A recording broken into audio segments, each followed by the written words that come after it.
Texas going to Vanderbilt. Texas, 18.5-point favorites, huh? Rolling into West End. Interesting. 4:15 Eastern on the SEC Network, First Bank Stadium. I said it at the top of the show. I'll say it again. If you want to show someone just how bonkers this season has been in college football, dude, it's a top 25 matchup. The Fighting Diego Pavias are ranked.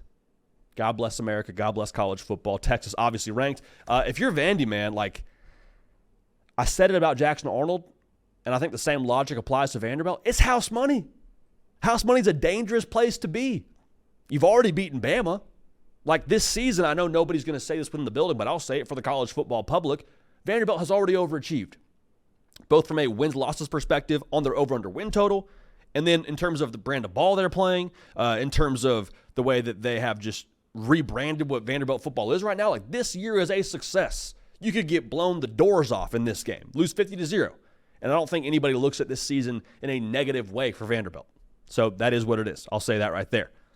College football sickos, make sure you're subscribed right here to the On3 YouTube channel. Game predictions like this one, instant analysis, reactions to just madness across the college football landscape. Want you subscribed, and we appreciate you for being subscribed. Also want to make sure you know the hard count is brought to you by our friends over at Prize Picks. When you play $5 in lineups, I did not say win, just when you play $5 in lineups, though we expect to win, you get $50 in promo funds, again, when you use code HARDCOUNT. So thank you for using that code. Thank you for being subscribed. Now back to the prediction. The pressure is all on Texas. It is. Because they had a weird week. We'll talk about that in a second. But interesting note here. Who was the last team to play Georgia and then roll into Nashville? Having a foggy memory. Oh, yeah, that's right. Alabama. So whoever's making the schedule has got some Vanderbilt rooting interest potentially because they gave them Texas and Bama post-Georgia at the crib. So we'll see what happens there. For Texas, super weird week, man. Super weird week. And I say super weird week. It's Tuesday if you're watching this live. Wednesday if you're listening on podcast. You lose to Georgia. And then on Monday, a sports media account gets hacked saying that Quinn Ewers is leaving for the NFL draft, which of course is not true. Did not happen. He will be playing in this game. And then also, it's just been a weird game in general where Quinn Ewers doesn't look like himself and Arch Manning comes in the game. And, like, it's just everyone sort of feels, I don't know if feels weird is the right word, but that whole situation felt weird to me. Here's what I will say. If you're Texas, this is a chance now to once again flex the championship traits. Sounds weird because you're playing Vandy. Roll with me here. Championship teams, what do? They compartmentalize well. They don't let one game turn into two games. They don't let one weird situation impact what happens on Saturday. Like, they compartmentalize at a high level. This is the game, if you're Texas, where you got to compartmentalize. This is the chance now. Also, I would say this too. The Bama game obviously benefits Vanderbilt from a confidence perspective. If you're Texas, if you're Steve Sarkisian trying to get your team ready to roll, you can point to that Bama game and say, hey, look, you don't think they're capable of getting you? Because Bama got. All right, and we can get got too if we don't bring our best to the table. So this will be a lot of fun, man. 18.5 points. What would it take for Vandy to upset Texas at the crib? Like, what would go into this? Well, here's a question, just in general. Why do people fail easy tests in school? They don't take it seriously. They don't study. To put it simply, they don't lock in.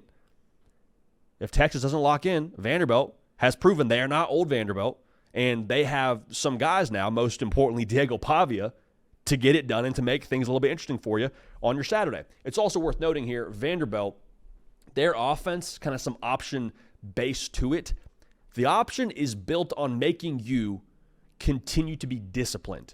If you're not disciplined, you got a decision maker at quarterback and enough options around him, again, true to form, true to the name, the option, to where they can make you pay. If you're misaligned just one time, we're north and south for a gain, potentially a big gain, and potentially a touchdown. Like, that's the way they beat you. And so, again, this spot for Texas, if you're undisciplined, you got the Georgia hangover, you're rolling in, you're wearing the sunglasses, taking the airborne. Vibes could be a little bit tricky early on in this game. The Bama blueprint, I think, is really what I would circle if I'm Vanderbilt in terms of how they could win this football game. Because how did they win that football game? And Steve Sarkisian said it in his press conference already this week. Alabama ran 48 plays. That's not a lot. More importantly, that's not enough against Vanderbilt. The early turnovers led to some points, and then Vanderbilt It's funny to say this out loud. Vanderbilt squeezed life out of Bama. It wasn't like Bama couldn't score. Bama scored 35. It was that Bama didn't have enough opportunities after they got behind to come back and beat Vanderbilt, to go score enough points. So for Texas, you don't play clean. Things get weird. You may not see the football for a while. Like, you hope your defensive line and your front seven's up for the task, but like, I was talking to someone in the NFL world yesterday, and they were like, hey, listen, I was watching another player that was playing against Vanderbilt as a linebacker, and he's like, that Diego Pavia kid, he can roll a little bit here. Like, I don't know if he's a quarterback in the NFL, but that dude's a real deal athlete. He will hurt you. Just food for thought there. So I think ultimately for Texas to lose this football game, the tough part for me is it would require all of us just being wrong about Texas, because that would mean they have 2 bad showings in a row, against Georgia and then against Vandy. I have a hard time getting on board with that. I do, because I think if Quinn Ewers has another bad showing, he's not the quarterback I thought he was, and that's not trying to sound so doom and gloom, but I think more specifically, like, the matchup for Texas here is on the perimeter. That's typically going to be the matchup that Texas tries to attack when it comes to blowing games wide open. Vanderbilt's allowing 7.7 yards a pass, 87th in America. Texas is top 20 in yards per pass offensively. Translation, you can't hang with us. You can't on the perimeter. I mean, you shouldn't be able to hang with us. Again, if Quinn Ewers is rusty, we see some turnovers, the offensive line, and maybe Vanderbilt rolls the kitchen sink out there and things get exotic from a blitz perspective. Maybe, just maybe, it rolls out that way. However, I do think Texas ends up playing clean. I think they compartmentalize well. I think, again, we keep saying the Texas culture is different. It's different. It's different. If it's different, you see it in this game. And I do think we see it in this game. I'll take Texas to win. Y'all, I'll take Vandy to cover. 18.5 is a lot of points. The way that Vanderbilt plays offensive football, I think they're going to try and shorten this game. I think they'll have some success doing it.